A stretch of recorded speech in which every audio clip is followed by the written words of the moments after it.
Class कक्षा 12 commerce विषय लेखा शास्त्र का अध्याय 1 साझेदारी सामान्य सिद्धांत चल रहा था, जिसका आज सेकंड क्लास है।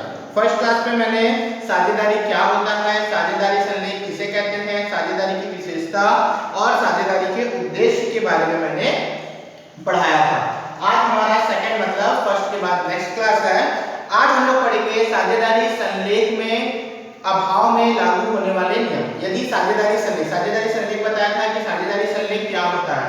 लास्ट क्लास में मैंने साझेदारी संलेख के बारे में बताया था। साझेदारी संलेख वह होता है जब साझेदार मतलब जब दो या दो से अधिक व्यक्ति किसी फर्म में किसी व्यवसाय को चलाते हैं, लाभ कमाते हैं, तो उसे साझेदारी कहते हैं, क्योंकि कम से कम दो व्यक्ति होते हैं, है ना।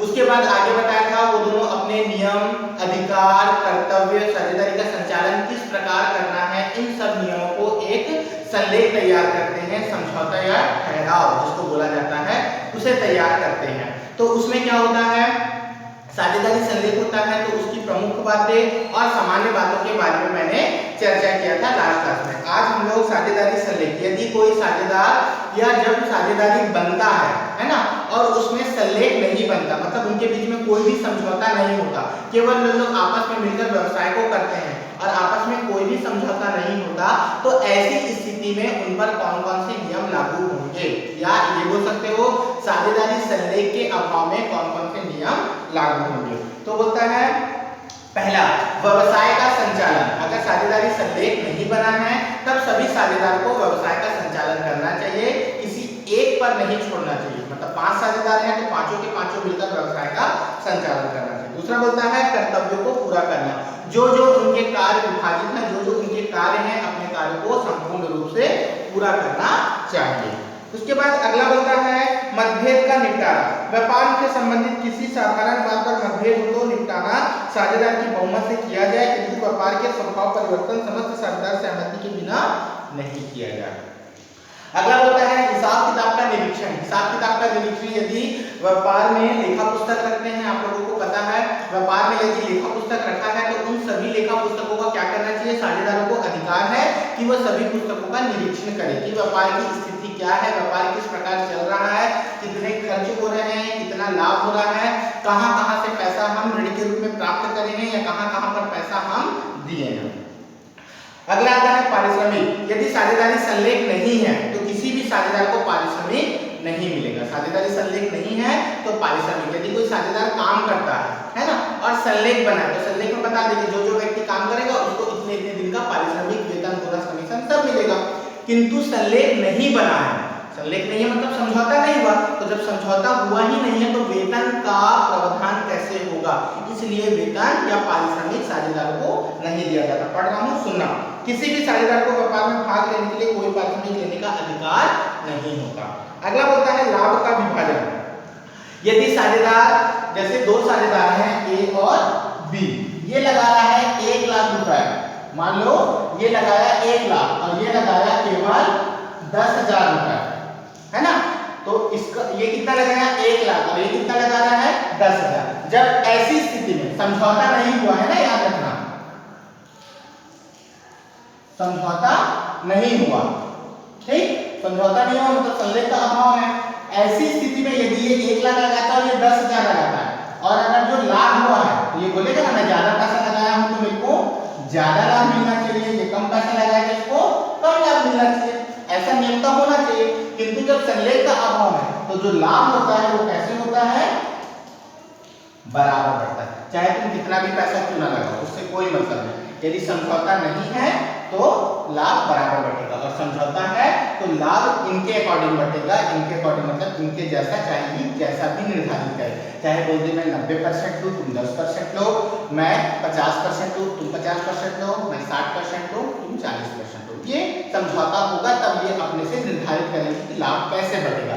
लेकिन समझौता नहीं है तब याद रखना कोई कितना भी पैसा क्यों ना लगाए, साफ साफ उसको लाभ बराबर ही मिलेगा, ठीक।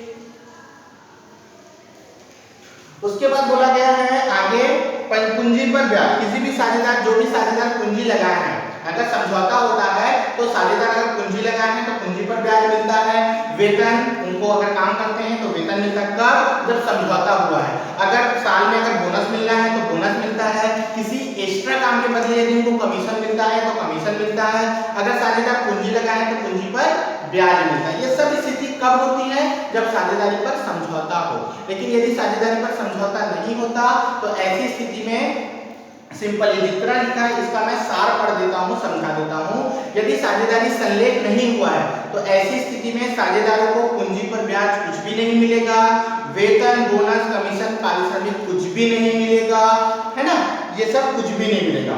दूसरा, यदि साझेदारी व्यवसाय में लाभ हुआ है तो लाभ का बंटवारा हमेशा बराबर होता है। ठीक, यदि कोई साझेदार, ये हमारा व्यवसाय है फर्म, यदि कोई साझेदार फर्म को क्या दिया है? ऋण दिया।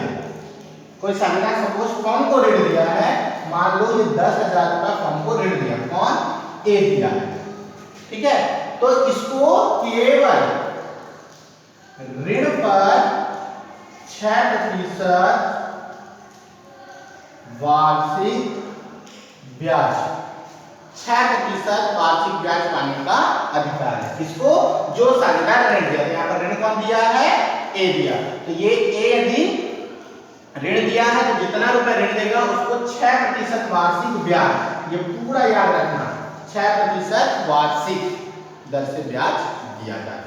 ठीक, ये क्वेश्चन आता है 1 नंबर में कि ऋण के अवधि साझेदारी संलेख के अभाव में साझेदारों को ऋण पर ब्याज का कितना प्रतिशत दिया जाना है। तो इसमें आता है 5%, 5% वार्षिक, 6% और 6% वार्षिक। तो 6% और 6% वार्षिक दोनों कंफ्यूज करता है, तो आप ध्यान रखेंगे 6% वार्षिक पे ही टिक लगाएंगे, और यदि किसी भी में वार्षिक नहीं लगाए तो सीधे 6%, लेकिन 6% अलग दिया है और 6% वार्षिक अलग दिया तो 6% वार्षिक में टिक लगाएंगे।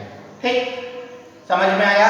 तो ये साझेदारी संलेख के अभाव में इसके कुछ प्रश्न हैं, 5-6 प्रश्न हैं जिसको मैं करवाऊंगा, तो उसके कारण भी बताना पड़ता है। उस प्रश्न में हमको कारण भी बताना पड़ता है कि संलेख के अभाव में जो आप क्वेश्चन को सॉल्व किए हो तो किस कारण से उसको सॉल्व किया, तो उसका नियम, ये सब चीज बताना पड़ता है। तो साझेदारी संलेख का अभाव होता है 1932 की धारा 12 से 17 में वर्णित, ये जो उनका संलेख वो होता है ना, साझेदारी अधिनियम जो चलता है उसमें 12 से 17 में ये लिखा हुआ है प्रावधान। ठीक, उसके बाद और आप लोग पढ़ेंगे जैसे क्षतिपूर्ति का अधिकार, लापरवाही की दावा का अधिकार, फर्म के संगठन में परिवर्तन का, ये सब आप लोग पढ़ेंगे, आप लोगों को समझ में आ जाए। ठीक, अब आता है साझेदारी संलेख बन गया, साझेदारी व्यवसाय के बारे में हम जान लिए, विशेषता क्या होती है, प्रमुख और मुख्य सामान्य बातें क्या होती है, उसके उद्देश्य क्या है, लाभ को किस प्रकार साझेदार बांटते हैं। अब आते हैं इसके प्रैक्टिकल, इसके क्वेश्चन। तो उसको बनाने से पहले मैं जो आप लोगों को नोट में भेजूंगा, नोट से मतलब है आप लोगों का जो इससे संबंधित जो खाते बनेंगे साझेदारी संलेख में, जो खाते हम लोग बनाते हैं उस खाते का प्रारूप मैं आप लोगों को भेजूंगा। उस प्रारूप को आप अपनी कॉपी में दर्ज करेंगे और उस प्रारूप के आधार पर ही हम लोग इसके प्रश्नावली को हल करेंगे। ठीक है, तो आता है साझेदारी पूंजी खाते रखना। देखिए, जब साझेदार होता है तो साझेदार साझेदार जो होता है वो अपने व्यवसाय में क्या लगाता है? पूंजी लगाता है। तो उस पूंजी का परिवर्तन होता है। परिवर्तन से मतलब होता है आज मैं 10,000 रुपए लगाया हूं तो भविष्य में ये कल्पना करूंगा कि आज मैं 10,000 लगाया हूं तो कल मेरे को 20,000 रुपए, मेरा पूंजी बढ़कर कितना हो जाए? 20,000 हो जाए। ये मैं चाहूंगा ना कि मेरा पूंजी बढ़कर 20,000 हो जाए। जब मेरा पूंजी 20,000 हो जाएगा तो फिर मैं आगे भविष्य के लिए कल्पना करूंगा कि मेरा पूंजी और 20,000 से बढ़ जाए। मतलब मैं धीरे धीरे अपनी पूंजी को बदलता देखूंगा, परिवर्तन देखूंगा। तो एक स्थिति होती है जब साझेदार अपनी पूंजी लगाता है तो उसकी पूंजी में परिवर्तन होते हैं, या एक स्थिति ये होती है, एक काम करो, मैं 10,000 लगा रहा हूँ, 10,000 मेरी पूंजी रख देना, बाकी 10,000 से जितना भी लाभ होगा उसको मैं ले लूंगा, पर मेरी पूंजी 10,000 फिक्स रहेगी। दो स्थिति होती है, या तो मेरी पूंजी बदल जाए, परिवर्तन हो जाए, या मेरी स्थिति पूंजी पर क्या हो रहा स्थिर रहे।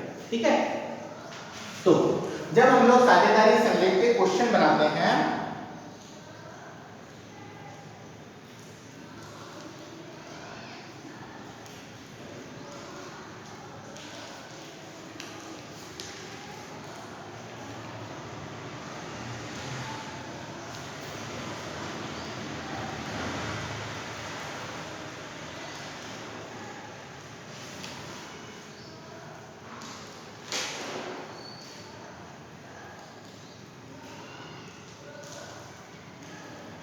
साझेदारी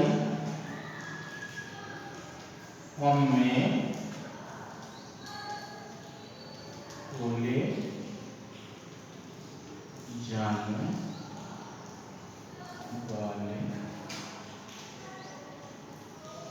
खाते, ठीक है।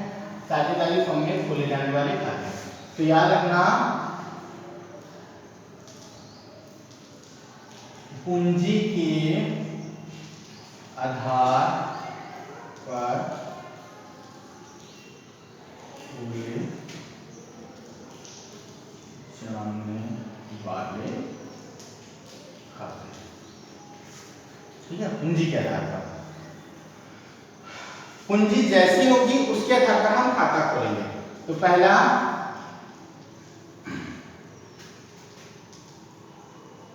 स्थिर पूंजी की दशा में और दूसरा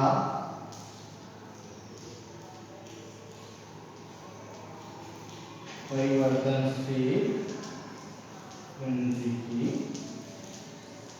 दशा में, ठीक। दो स्थिति है, पूंजी के आधार पर जब खाता खोलते हैं तो पूंजी को देखना पड़ता है कि क्या क्या पूंजी है, ठीक। स्थिर पूंजी है कि परिवर्तनशील है। तो अगर स्थिर पूंजी होगा तो दो खाता खुलता है, पहला होता है चालू खाता और दूसरा खुलता है पूंजी खाता, ठीक। और यदि परिवर्तनशील होगा तो हम लोग केवल एक खाता खोलेंगे, पूंजी खाता, ठीक है। ये तो पूंजी के आधार पर है। किंतु यदि व्यवसाय में लाभ, अगर व्यवसाय में लाभ हुआ है तो लाभ को बांटने के लिए हमको एक खाता खोलना पड़ता है जिसको बोला जाता है लाभ हानि नियोजन खाता, ठीक। क्या बोला जाता है? लाभ हानि नियोजन खाता। मतलब सबसे पहले आप लाभ का विभाजन करोगे, जो भी व्यवसाय में लाभ होगा प्रश्न में आपको बताएगा, उस लाभ का विभाजन करोगे। लाभ विभाजन के लिए आपको क्या बनाना पड़ेगा? लाभ हानि नियोजन खाता। इस खाते को बना दिए। इस खाते को बनाने के बाद इस खाते में जो भी लाभ या लास्ट में जो शेष बचता है, लाभ के रूप में बचे चाहे हानि के रूप में बचे, उस लाभ को आप साझेदारों में बांट दोगे, ठीक। बांटने के बाद फिर आपको पूंजी खाता बनाना है। तो पूंजी खाता बनाना है तो स्थिति देखना कि क्या वह स्थिर पूंजी है। स्थिर पूंजी होगा तो ये दोनों खाता बनेगा, अगर परिवर्तनशील है तो आपका केवल पूंजी खाता बनेगा। ये आप सबसे पहले हम लोग को लाभ हानि नियोजन खाता बनाना पड़ता है। लाभ हानि नियोजन खाता बनाने के बाद हमको पूंजी खाता बनाना पड़ता है। तो पूंजी हम लोग पूंजी की स्थिति देख के बनाते हैं कि वो चालू खाता, पूंजी खाता स्थिर पूंजी की दशा में बनेगा कि केवल पूंजी खाता परिवर्तनशील पूंजी की दशा में बनेगा। ये उसके आधार पर बनता है। यहाँ तक क्लियर है? तो एक तो मैं लाभ हानि नियोजन खाते का प्रारूप समझा देता हूँ, आप उसको ध्यान रखेंगे। और पूंजी खाते का जो प्रारूप है उसको मैं आप लोगों को व्हाट्सएप में भेजूंगा, उसको उतार लेंगे और उसको मैं बनाने के टाइम में समझाऊंगा, ठीक।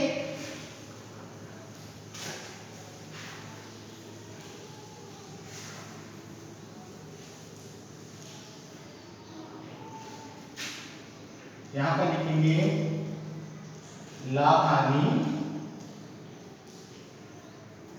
नियोजन खाता। लाभ हानि नियोजन खाता, खाते का प्रारूप तो आप लोगों को पता है, बनता कैसा है।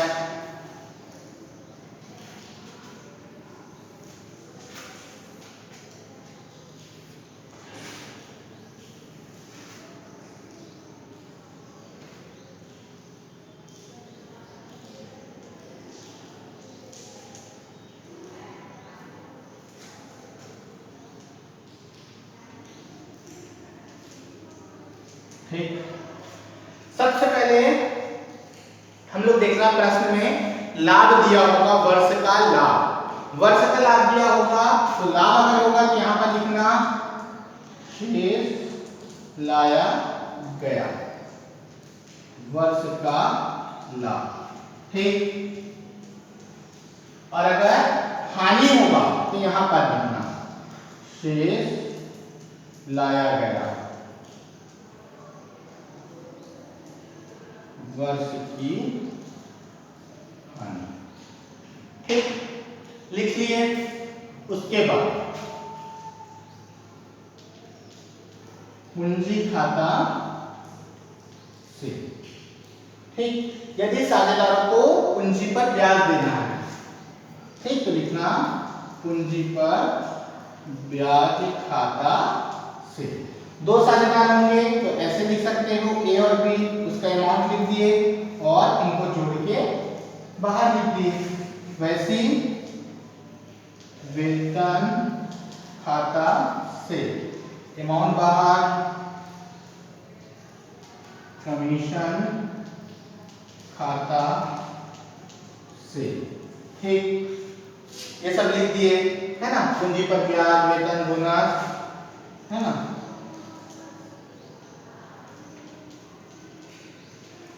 हो गया, ये आ गया। उसके बाद इस तरफ आ जाओ, इस तरफ लिखते हैं